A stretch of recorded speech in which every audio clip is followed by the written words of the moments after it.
Hi, David. It's fantastic to have you on the show. How are you doing? I'm fine and glad to be here. Looking forward to this. Very good. So it's been a long time since I've wanted to speak to you, but I do know about your program at Stanford for quite a long time because we've had many previous clients who were graduates of the Stanford Graduate School of Business who've attended your teaching and that of your colleague Carol when she was still at Stanford. And they always tell me, Michael, some of the things you teach are very similar to what David Bradford was teaching. So maybe a good place to start is what were you teaching at Stanford and what makes this course so unique? Yes, the formal name is Interpersonal Dynamics, but the students always call it touchy-feely. And the emphasis is on the feely, which I'll get to later. Yeah. What's unique about this course is its structure, or rather its lack of structure. So the purpose of the course is to increase students' competence in building more open, authentic relationships. And the way we do it is there are 36 students in each section, Okay. broken into 12-person groups, and they spend 10 weeks looking at their interaction and getting feedback from each other. So we make minimum use of cases. Yes, we have some lectures between meetings of the groups, but the real learning is in the group. And there students take the risk of sharing their reactions, showing more of themselves, and being more authentic. And in the process, they acquire skills in how to do that and how to build relationships. And they get personally validated because other people say, now that I really know you, you're much more interesting. I'm more likely to follow you. I'm more likely to be influenced by you. But when you try to put on an image, it didn't work for me. So you've been running this course for how many years? We have been running the course. I came to Stanford in 1969. Wow. A modified version had been done 3 years previous, but it really developed in 69. Okay, so let's think about this. You've been teaching the course a very long time. What do you see as being the big shifts and changes in the way we've been training leaders? What has changed? I think the big shift has been in the students we have, but also in their realization of the importance of this course. So let me start with the first. When I first came there, we were almost all from North America. Yeah. They were almost all male. There was only 4 females out of a class of maybe 320. Since then, we've become very international. 20% of our students are from overseas. Almost 40% are now women. We don't have as many people of color as we'd want. We have a lot of internationals who were born here. So it's a very diverse group. And that's wonderful. That's really great. What has been the change in the requirements in business in terms of how we teach leaders? Well, it used to be that we would teach that leaders had the answer. Yes. And I think more and more, and I was also the one that helped develop the leadership program, more and more were defined as your job is to release the potential in the organization because our students hire competent employees. Yes. So why not really use that? So that's been a big change. The other change is in 69, there wasn't much emphasis on emotions, on feelings. Yes, it was hidden, right? You were trained to bury it. That's right. We trained logic, we trained facts. And I think that the work on emotional intelligence has really legitimized that it's, quote, the soft skills. It's the interpersonal skills. It's being in touch with your emotions and your feelings and using them appropriately that really counts. Yeah. So what you're saying is that the requirements of executives, leaders, managers has changed. And yes. We moved away from a leader being an all-knowing, all-seeing being who has all the answers and tells people what to do to being a facilitator of talented team members. Is that a good way to paraphrase it? Yes, but I would add more strength to it. It's that a leader is a facilitator, but also demands in a different way. It used to be that the leader would demand, you do what I tell you to do. I think leaders today demand, I want you to operate at a high level of capability, and I'm going to help you do that. So it does have a requirement to it. The leader just doesn't go along with the people, but he has also the high standards that he or she sets. Okay, that makes sense. So the leader is skilled, but he holds the team to a high standard, facilitate, and to some degree coaches them to meet that high standard. That's right. And demands. And demands. That, Yes, that's an important point. And demands that you do as well as you can do. And I'm going to hold you to that, and I'm going to help you. Yeah, I think this is an important point, and I want to break it down for the audience because I want them to understand this. It's one thing to have team members who are highly skilled. It's another thing whether they constantly operate at the highest level, which is called which is what we mean when we say having high standards, right? And then linked to that, you can have a skilled team member whereby you list these high standards, but you have to demand that they operate at this level and empower them to do so. Is that a good way to summarize it? I think that is. And also, it's not just that I demand that you individually perform high, yes, but that you collaboratively work high, because the people working together are superior to all the individuals working alone. Organizations are much more collaborative than they ever have been before. So what has driven this shift from leaders knowing everything to leaders playing this role of empowering and getting the best out of their teams? What has driven this? I think it's two things. One is international competition.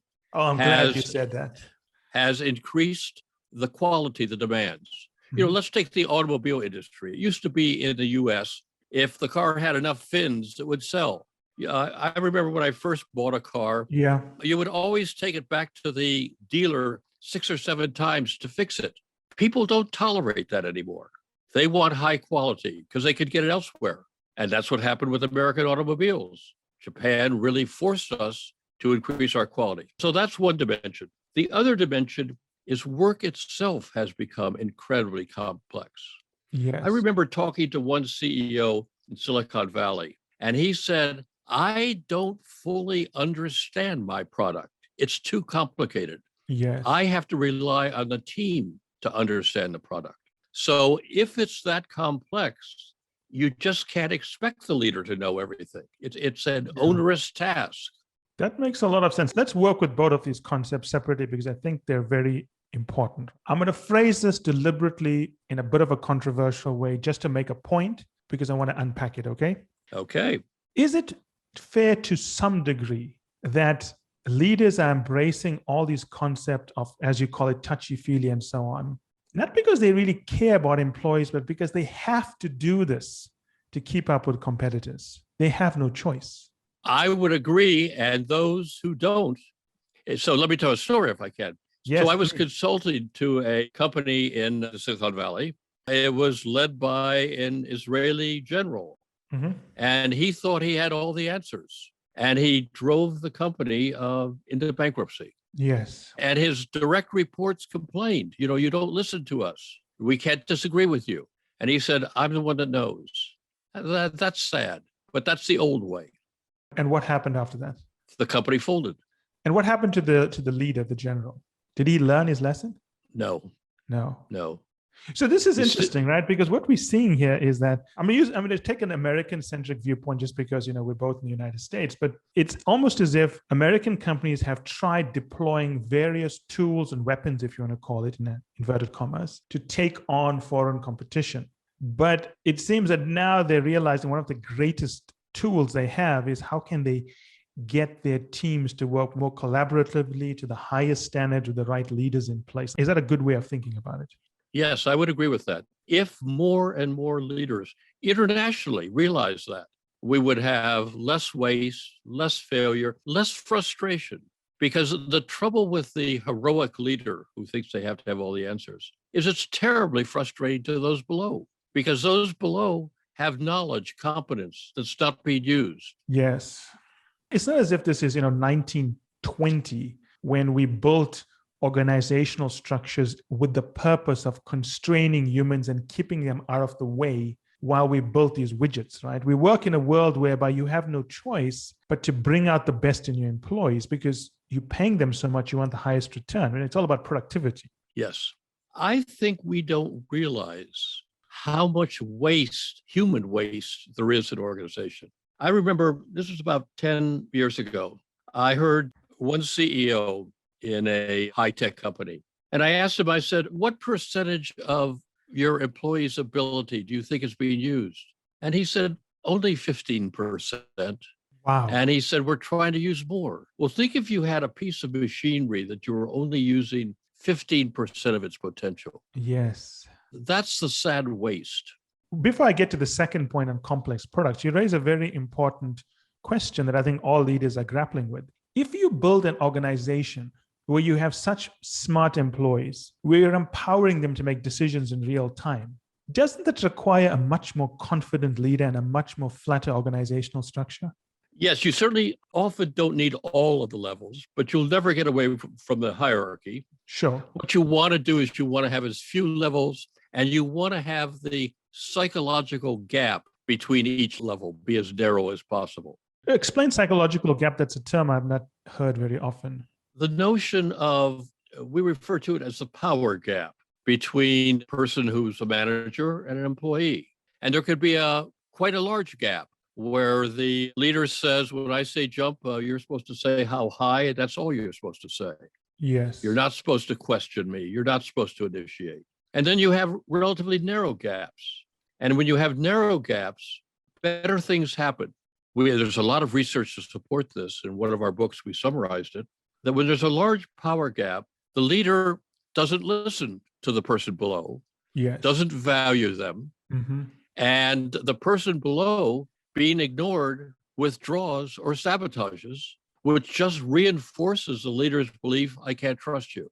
When there's a narrow power gap, you're going to have more disagreement, but it's going to be productive disagreement, where the person below is going to say, because I'm committed to you and the organization, I think this is wrong. And I want to tell you that because we're in this together.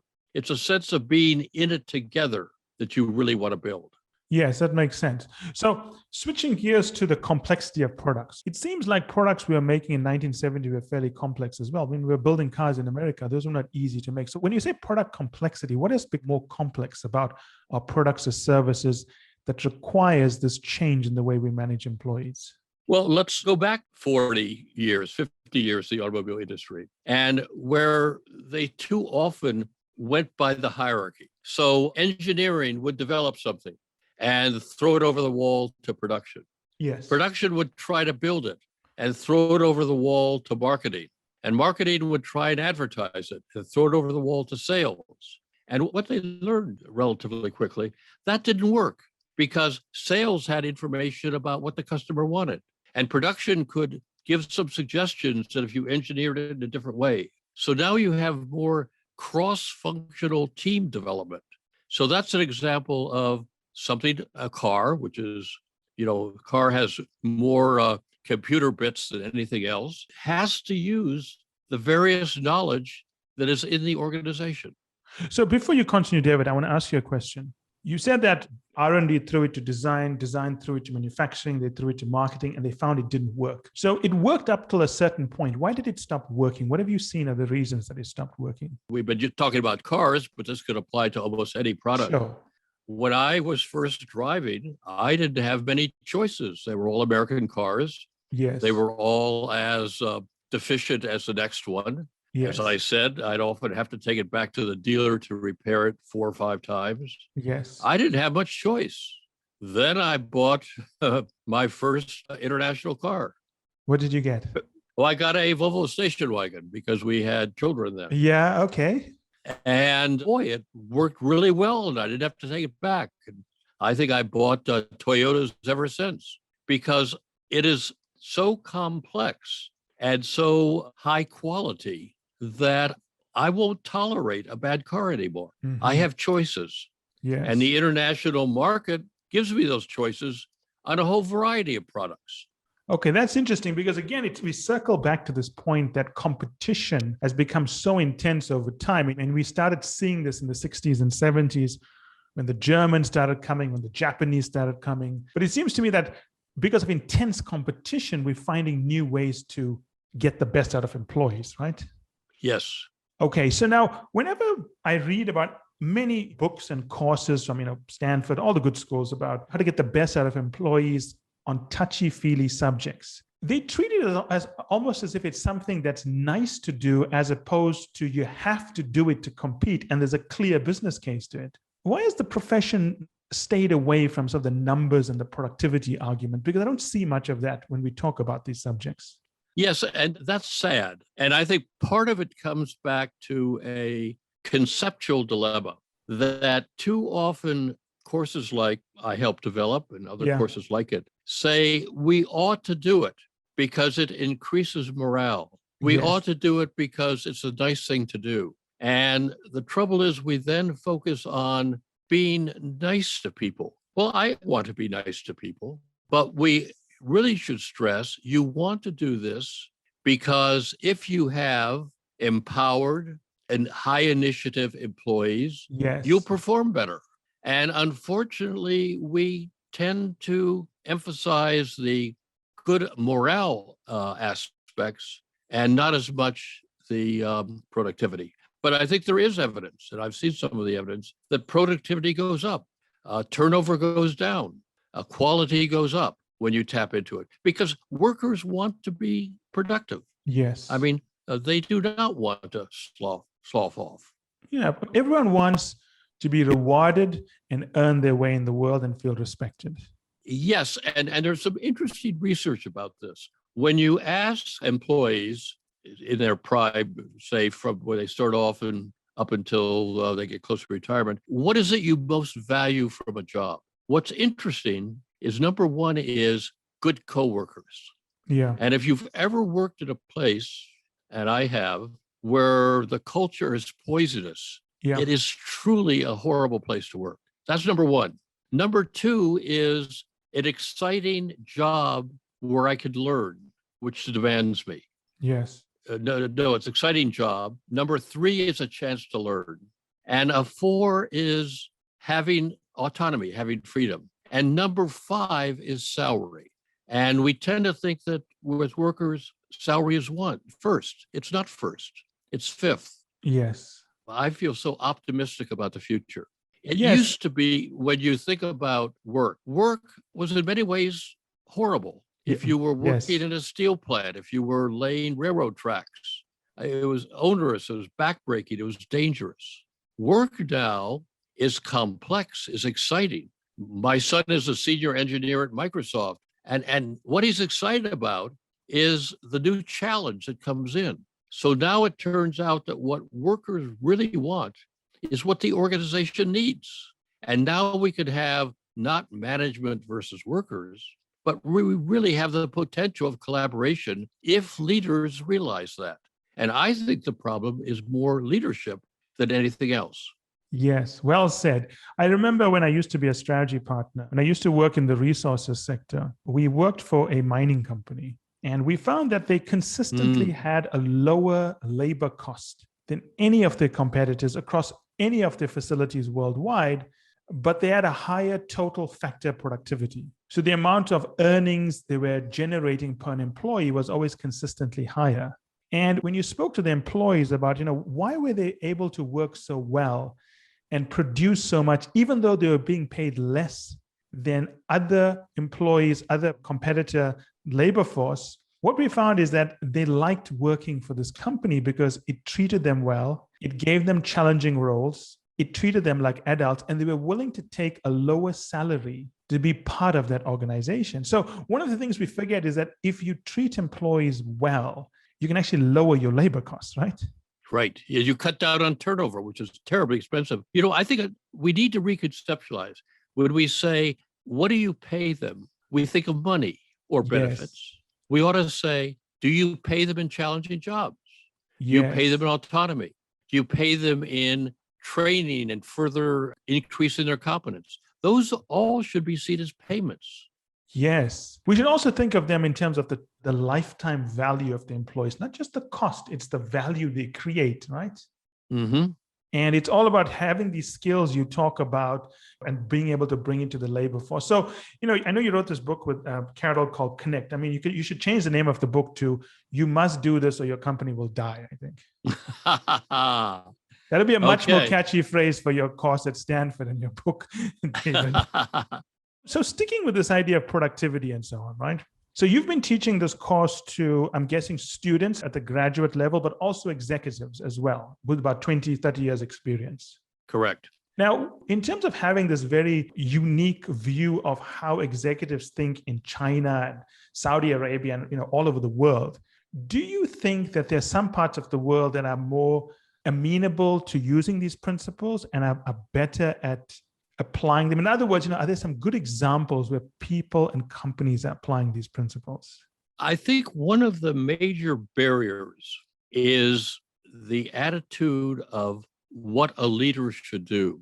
And in traditional countries, the leader has the answer. Yes. So we find, for example, that when executives come from very, very traditional countries, and I'm thinking of one of our programs from Africa, where the leader was the tribal leader and was also the religious leader. Oh, wow. And it was virtually impossible for that person to start to listen to those below because it was so antithetical to what the culture was.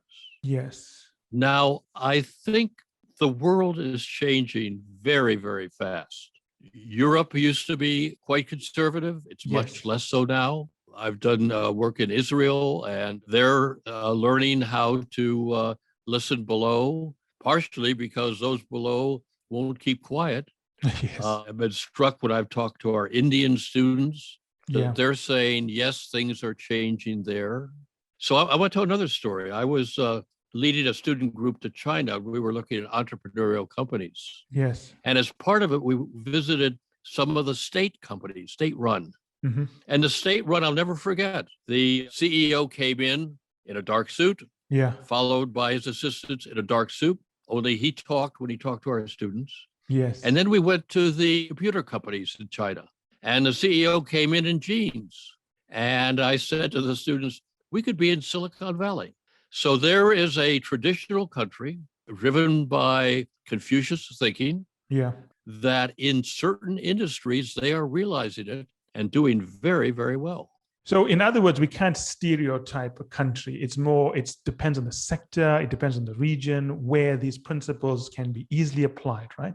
Yes, and I think it's also due to education. I think the more educated people are, the less willing they are to just stand by and take orders. Yes, and I think if you can always tie the business case side to, we're doing this to be more successful, more people are willing to experiment and try out the principles. Yes, but I want to add, it's very hard for leaders who hold this heroic mindset to admit they made a mistake, to ask for help, to say, I'm not sure I know how to do it. So if I could tell a quick story, we had an executive come to one of the programs. We had him speak, and he was hired to take over a company that he knew was troubled. And after he accepted it, he looked at the books more thoroughly and saw they weren't just troubled, they were about to go under. He had just taken the job. He pulled his staff together and he said, I do not have the answer, but maybe we can have the answer. And what he found was so exciting. The person in purchasing said, well, I think we can put off paying some of these people, some of our suppliers for a while. And the person in sales said, I think I could get some advance payment. And they were going all the way around, all of them adding on their knowledge, and they were able to save the company. But the leader couldn't have done it alone. Yes. And fortunately, this leader felt proud about his not knowing. Very few leaders feel proud when they don't know. So, this is an important point. It's about the identity and the confidence of a leader. Is the identity of the leader one as a leader who must always give the answers, or the identity one whereby the leader helps employees and the organization be their best selves? And does the leader have the confidence to allow that to play out, right? Yes. And it must be very difficult. We can sit here and say it's very obvious, but if you're 50, 60, or in a traditional culture, it's sometimes very difficult to let go of the way you think is best to do things. Right. Because if you're brought up in a certain way, your network of peers that you look up to and your mentors tell you need to know everything. How do you as a leader let go of that and embark on this new way of developing employees? What has worked and what hasn't worked? Well, I think that leaders, they may go to Stanford and executive programs and so on, Sure. but I think leaders learn more from other leaders. So Okay. my guess is that the programs we run, it's during the meals, it's in the evening over a beer, Yeah. where they talk with each other, that they really learn. So I think that leaders who are struggling, who in a sense complain about their employees as not taking initiative, as Yes. not working as hard, can they search out? You gave the example working in the mine. Yeah. The question I would have, did other mine managers come to your mine to find out what was going on? I would hope so, but I doubt it. Yes. So can you find people who are trying things in different ways? Now, fortunately, there's enough articles coming out. Yeah. There's enough stories coming out. And I think also leaders are willing to admit they don't know as much in front of other leaders than they are in front of their direct reports. And once they can do that, then they can go back and do it with their direct reports. Yes. It's also the fact that they feel as if they're not a failure if other leaders have been through this. They feel that it's pretty normal. Someone else has suffered at this. So I shouldn't feel bad about it, right? Well, I've had several managers who said, I've never failed. I've only had learning experiences. And if we could see failures Yes. as an opportunity to learn. I mean, think of scientists, think of engineers. Mhm. They fail all the time, Exactly. but they learn from their failures. And do we learn? And I think many managers don't. It's also the questions we asked ourselves. I mean, if we're going back to something you said a few minutes ago, you said that some leaders will say, my employees are not doing a good job. My employees are not productive. My employees are not entrepreneurial. But that's the wrong question to ask. A good leader should ask, why are my employees not entrepreneurial? What is wrong about the Yes. environment we have that doesn't allow them to be entrepreneurial, right? Yes, absolutely. This has happened to me more than once where I have worked in an organization, consulted to an organization, and it turned out that the leader had to take on a new assignment, would be away for 6 months or so on, and turned to the team and said, you somehow got to struggle through. And they actually did better. And not only that, they were worried about when the leader would return because their initiative, their freedom might be taken away. Yes. And I would guess that when the leader came back, he or she imposed control again. Yeah. And got in their own way. And what I've seen, working with executives across many industries, I've seen executives try this to empower their teams to be more creative and make decisions on their own. But they all fall, not all, but many of them fall into a very common trap. What they don't realize is because their team has never been given this latitude before, initially they're going to do a little bit worse. And the last thing you want to do as a leader is jump in and try to control it when they do a little bit worse. You got to let them go through that sort of a dip in performance and come out on the other side, or they're never going to get the confidence and learn the tools to manage things by themselves. When you're rolling this out, you've got to expect it's going to be bumpy at first. Have you seen that with your work? Yes, I've seen it. And I think that there's also an intermediate step. There's research on different decision-making styles. One is the leader makes a decision autonomously by him or herself. Yeah. The other extreme is to delegate. But there are two levels between that, which is much more collaborative. And if you can, as an intermediate step, have more of a collaborative decision where the leader in essence says, our job is now to make the decision. We're going to make the decision, which is different than you're advising me. That's a second stage. First is autonomous, second is advising, but the third is we're collaboratively going to do this. If they move to that sort of collaboration and let go of giving the answer, then you may not have that downside when there's more and more delegation. Yes. It's actually quite difficult to do because another way, when we say some leaders tell employees what to do, that's another way of saying leaders have the answers. That's how they can tell employees what to do, right? So they have to create a whole new management process to be collaborative. And what I would think is, and what I've seen is that most leaders who want to implement this way of thinking, they come unstuck because they don't have the necessary tools in terms of how they engage their employees, how they run meetings to create a collaborative process, because they are familiar with tools that have a command and control approach attached to them. Have you seen the same thing? Yes, all the time. And it's a different set of skills. Often it's asking questions. It's saying, what do you think is a problem? What do you think is a real problem? What do you think are the causes? What are the alternatives?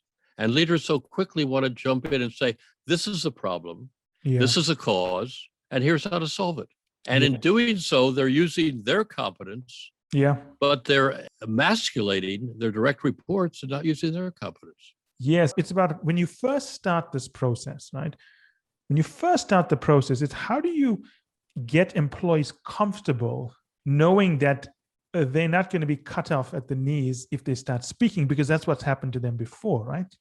Right. So you almost got to create some way to break the ice and show employees, look, there's a new way of things taking place, and I want you to be comfortable to speak. And how do you think leaders should do this?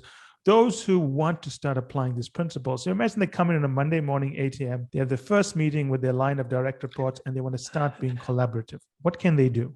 Well, that's an excellent question and an incredibly complicated question. And I wish I had 3 answers that would solve it. Yeah, I'm sure you have some ideas. I have some ideas. I think the first step is a joint diagnosis of what's going on.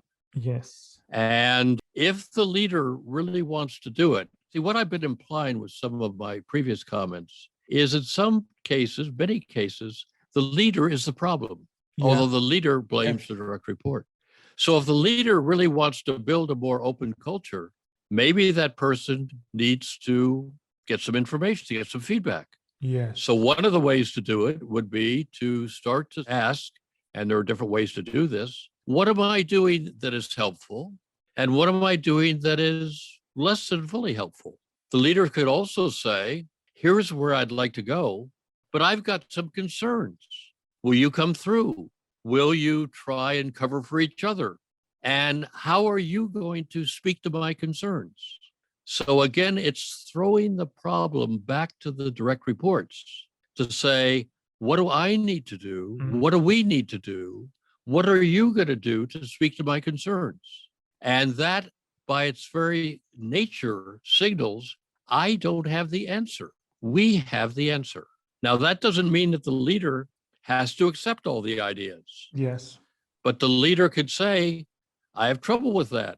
This is what I'm worried about. Can you speak to my worry and resolve it for me? And not immediately jump in.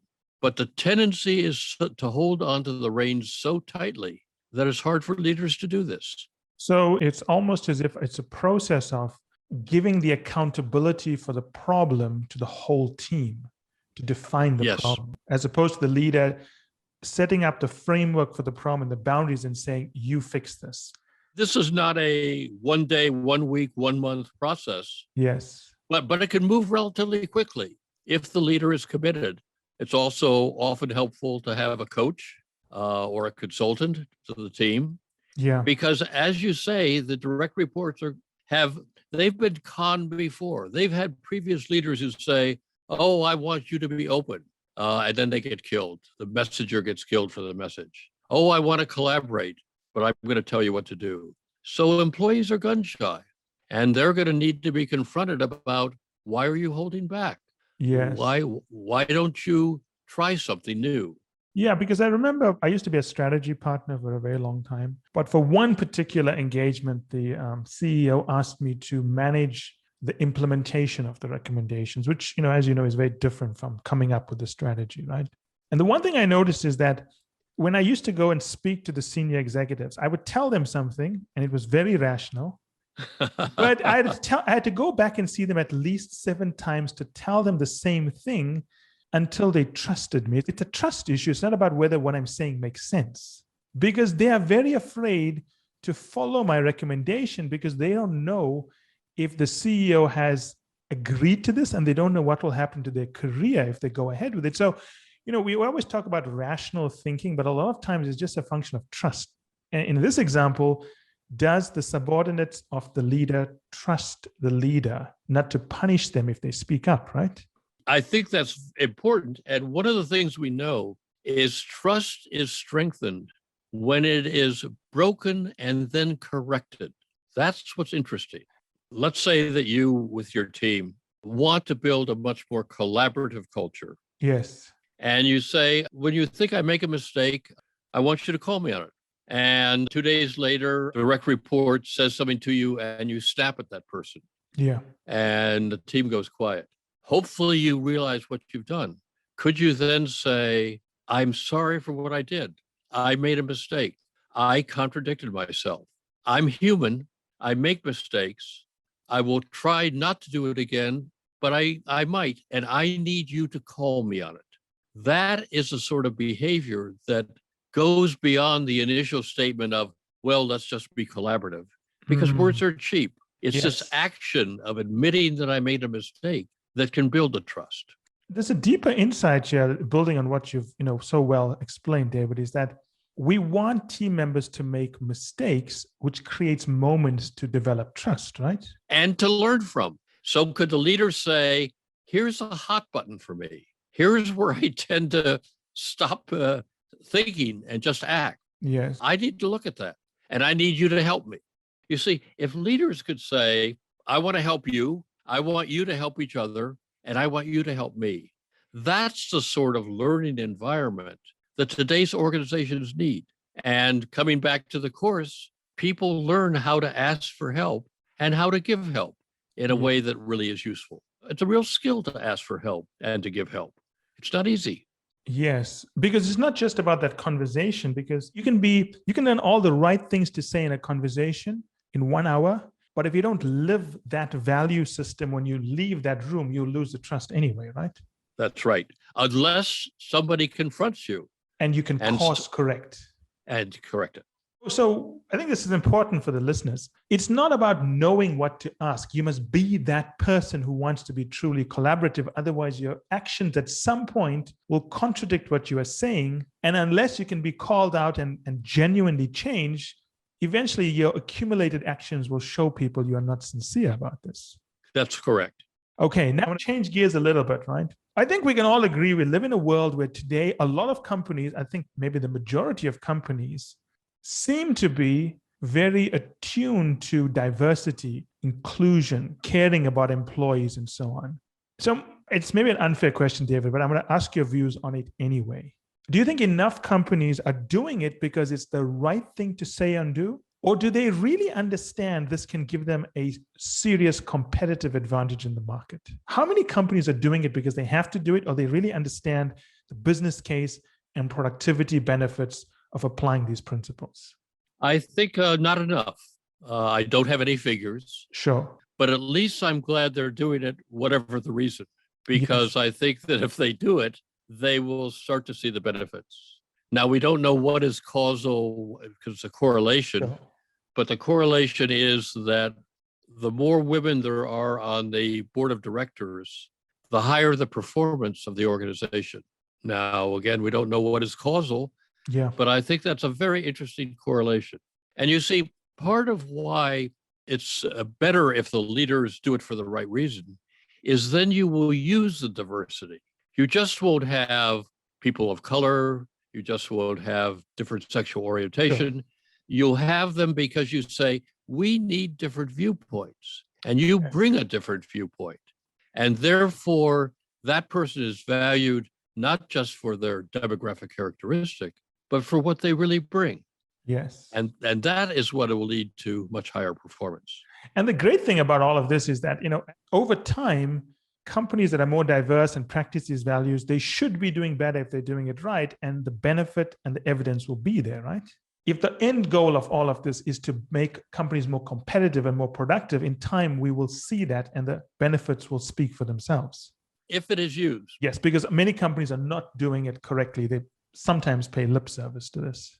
Yes. So I think the evidence is that diversity helps, but it really helps when the leader values the diversity and utilizes it. So in some ways, it's a two-step process. Can we bring in diversity, and then could we know how to use it? This is important. I want you to unpack this, because I think that for too often, diversity is seen as the goal in itself. And you see, I want to define diversity very broadly. Yes. Yes, it's gender, sexual orientation, ethnicity, geographic, cultural background. Mindset, thinking, and so on. Yes. That's an important part of diversity. So there's a diversity in how we solve problems. Yes. So let me give an example. I'm going to go back to the book Carol and I wrote. Carol and I have a very different style. I tend to be much more of a divergent thinker, Yeah. coming up with new ideas. Carol is more convergent. She sort of says, well, come on, we need to make a decision. Yes. Each of us realized we needed the other person, because Yeah. I could come up with new ideas until the cows came home. The book would never be out.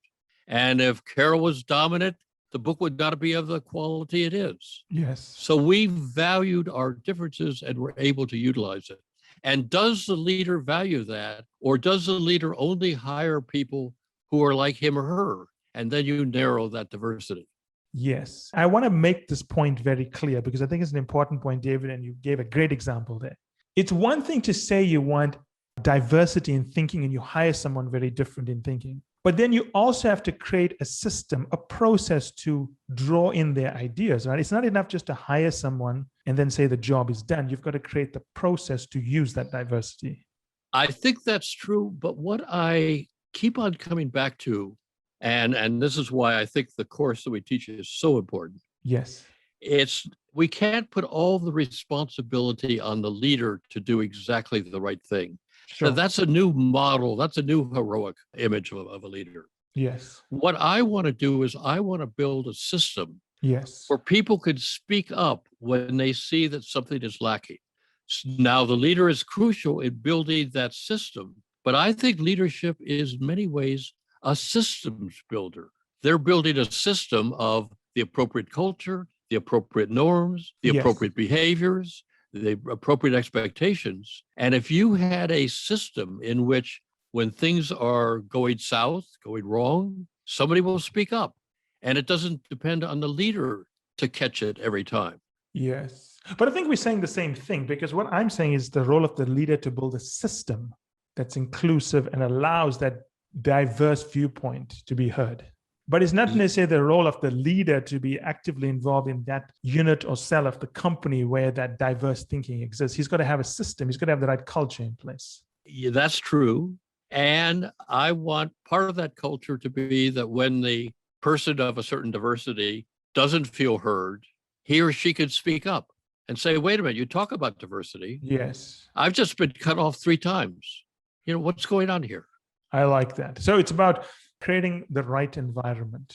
And the leader sets the pace, but it's all parts of the organization need to play their role. And then also, you make a very good point. It's the role of the participants to also speak up when they feel that they're not being heard, right? Because everyone has to play their role. And in order to play it, they have to have a set of skills that many people don't have.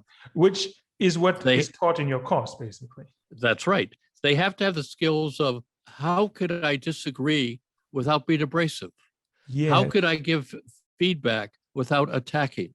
How can I share that my feelings without being put down for it or feeling put down? Yes. These are complex skills. They never used to be required in organizations. And now they're required not just by the leader, but by members as well.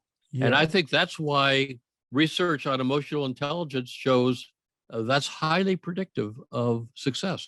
When you talk about skills, we tend to take for granted how important those skills are. I remember one example I have, right? I was in a restaurant recently. I was talking to someone in the restaurant and they wanted to know what the food is like. And I said, well, I've sent back the food about 7 times in this restaurant. But then the manager comes up to speak to me. All the waiters come up to speak to me. And this guy asked me, how is it you have such good relationships with the managers and the waiters if you sent back the food 7 times? And when I explained to him, it's the way I send back the food. If I don't like the food, I never complain. What I do is I call the waiter over and I say, okay, I'm sure this is a fantastic dish. What would happen if I don't like the dish? And then I wait for the waiter to tell me what to do. If he says you can't change it, I won't change it. If he says, don't worry, Michael, we're going to take it back, we'll fix it, I'll say, okay, take it back. But what people don't understand, that's a very simple example of showing that it's the skill that I use when I talk to them that allows me to keep a good relationship with them, right? I think that's true. And I think different people would approach that problem differently. But I think what is very important is you were paying attention to your own needs, and you were also paying attention to the waiters or waitresses' needs. Yes. And probably with some waiters and waitresses, you could have been a little more direct, and you True. might not have said, "This is wonderful," Yeah. because it really wasn't, because it was too cold and so on. So you take account of yourself and the other. And if we did that more, we could send more food back and get better fed. Exactly. And you can go back to the restaurant because you're not worried they're going to do something to your food, right? You were very nice to them and you were very direct and polite and so on. Is there anything else you want to add on the subject for our audience? Yeah, there's one final thing which, when I sort of think of all that we cover, what is the most important? I think what's important is that all of us realize that we always have choices. And one of the things that we do when students say, "Oh, I can't do that," or a client says, "Oh, I can't tell my boss that," we say, "You're choosing not to do that." Yes. When we say "I can't," we disempower ourselves. Now, you may not want to make that choice, but I want people to realize they have these choices. It's taking responsibility for yourself. We are not helpless victims. And so often we collude into the dysfunctional system that we are in. That's quite powerful statement. I like it because when we say we cannot do something, we strip ourselves of the chance to do it. But it's more a sense that we don't know how to do it rather than we can't do it. And we miss the opportunity to learn how to do it the right way. But as Absolutely. you said, we are colluding. We are part of the problem because we've already decided, well, we don't want to learn this. We're never going to fix it because we've decided that we cannot fix it. Yes. Well, this has been great fun. Yes. This has been a wonderful discussion. Thank you so much, David. I really appreciate it. It was good to speak to you and Carol. I mean, you guys, I read the book. It's very, very well written. Wonderful job. Thank you so much. And I hope you have a great evening. Okay. Thank you. And take care of yourself. Stay Take well. care. Ciao.